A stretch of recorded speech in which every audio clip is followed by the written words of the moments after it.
नमस्कार, स्वागत छ तपाईहरुलाई मेरो युट्युब च्यानल आजका म्युजिकमा। र आज हामी लभ आजकल मुभीको शायद भन्ने गीतको गिटार कर्ड र साथै स्ट्रिङ प्याटर्न हेर्छौं। अब यो गीत बजाउनलाई चाहिँ हजुरहरुलाई एउटा क्यापो चाहिन्छ। क्यापो चाहिँ फर्स्ट फ्रेटमै राख्नुस् हैन। यसरी मजाले बसाएर फर्स्ट फ्रेटमै राख्नुस्। अब सुरुमा चाहिँ हामी यसको कर्डहरु हेर्छौं है। कर्डहरु अनि त्यसपछि कर्ड प्रोग्रेसन हेर्छौं है। गीतमा कसरी गाउने भनेर कर्ड प्रोग्रेसन अनि त्यसपछि हामी चाहिँ यसको स्ट्रिङ प्याटर्न पनि हेर्ने छौं है। अब म कर्डहरु पनि सिकाउँछु यो भिडियोमा। अब सुरुमा कर्डहरु हेरौं है। जुन रहेको छ ई माइनर है, ई माइनर अनि त्यसैगरी ए माइनर, ए minor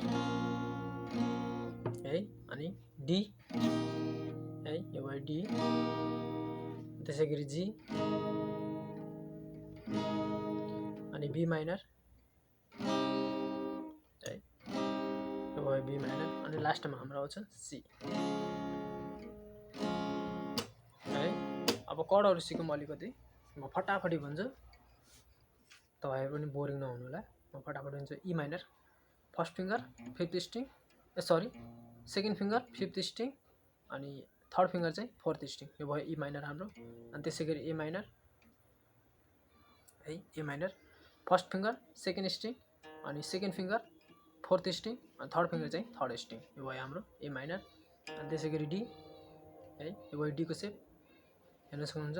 first finger third string, second finger first string अनि थर्ड फिंगर चाहिँ सेकेन्ड स्ट्रिङ। यो भयो हाम्रो डी। अनि त्यसैगरी जी, जी को शेप भयो हाम्रो फर्स्ट फिंगर फोर्थ स्ट्रिङ अनि fourth finger first string, third finger second string अनि first finger fifth string, second finger sixth string. यो भयो जी अनि सी, यो भयो सी को shape first finger second string अनि second finger fourth string, third finger चाहिँ फिफ्थ स्ट्रिङ। यो भयो सी है। अनि हजुर, अनि अब लास्टमा हाम्रो बी माइनर। यो भयो बी माइनर को शेप है। फर्स्ट फिंगर यो सेकेन्ड फ्रेटमा यसरी बार गर्ने, क्यापो राखेर यो सेकेन्ड फ्रेट हुन गयो। फर्स्ट फ्रेट यो सेकेन्ड फ्रेट अनि सेकेन्ड फ्रेटमा यसरी बार गर्ने अनि सेकेन्ड फिंगर चाहिँ सेकेन्ड स्ट्रिङ है, हेर्न सक्नुहुन्छ। यो भयो फर्स्ट स्ट्रिङ, यो सेकेन्ड स्ट्रिङ, यो फर्स्ट फिंगर फर्स्ट फ्रेटमा बार अनि सेकेन्ड फिंगर सेकेन्ड स्ट्रिङ। अब थर्ड फिंगर फोर्थ स्ट्रिङ अनि फोर्थ फिंगर चाहिँ थर्ड स्ट्रिङ। यो भयो हाम्रो बी माइनर है। अब यसको कर्ड प्रोग्रेसन हेरौं हैन, गीतमा कसरी हुन्छ।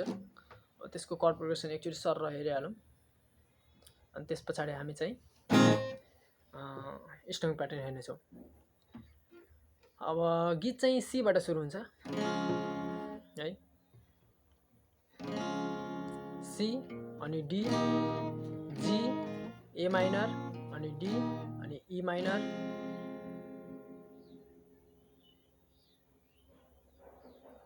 है।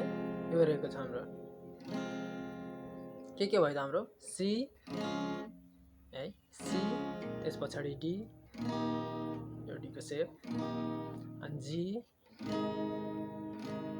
अनि ए माइनर अनि डी अनि लास्टमा हाम्रो ई माइनर है। यही रहेको छ कर्डहरु। अब यसको स्ट्रिङ प्याटर्न हामी हेर्छौं हैन। के रहेको छ त। यसको स्ट्रिङ प्याटर्न रहेको छ down down up up up down, down down up up up down, दुईचोटी डाउन अनि तीनचोटी अफ अनि लास्टमा डाउन। यो भयो फर्स्ट स्ट्रिङ प्याटर्न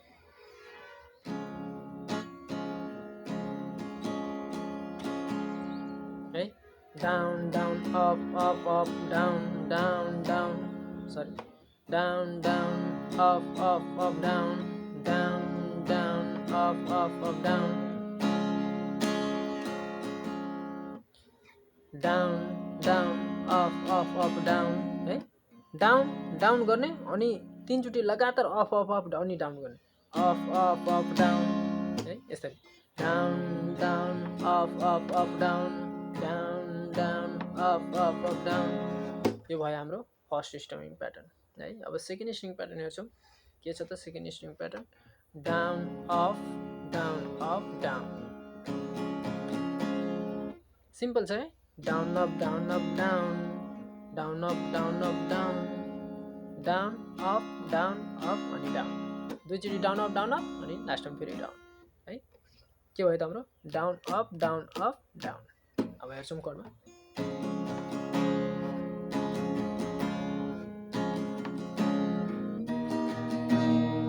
कर्ड प्रोग्रेसनमा हेर्छौँ एकचोटि सर र सी